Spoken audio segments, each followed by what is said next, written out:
शुमाली वजीरिस्तान के इलाके शिवा से मियांवाली के इलाके दाऊद खैल तक 230 किलोमीटर तवील गैस पाइपलाइन का इफ्तिताह कर दिया गया। रिपोर्ट एम सईद बिशारती और आप देख रहे हैं आज तक।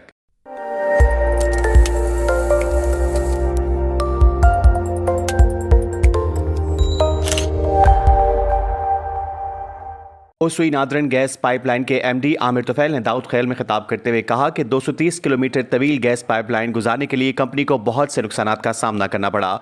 पहाड़ी और दुश्वार गुजार रास्ता होने की वजह से बहुत से मसाइल सामने आए और इस दौरान हमारे अफसर फहद अशफाक भी दहशतगर्दों की फायरिंग से शहीद हुए और इस मंसूबे की तकमील के दौरान मुलाजमीन पर कई हमले किए गए और मशीनरी को भी दहशतगर्दों की तरफ से नुकसान पहुंचाया गया। हम खुसूसी तौर पर पाक फौज RFC के मशकूर हैं जिन्होंने इस इलाके में हमें सिक्योरिटी फराहम की। मंसूबे की तकमील पर दाऊद खैल में मुनक़दा तकरीब से खिताब करते हुए कहा, उन्होंने मजीद कहा कि पाकिस्तान की तामीर और तरक्की के लिए ऐसे मंसूबे जारी रखे जाएंगे, चाहे उनके लिए हमें जितनी भी कुर्बानी देना पड़ी। इस मंसूबे की तकमील के दौरान सुई नादरन गैस पाइपलाइन के ऑफिसर फहद अशफाक भी शहीद हुए, जिसकी वजह से इस मंसूबे का नाम शहीद फहद अशफाक प्रोजेक्ट रखा गया है।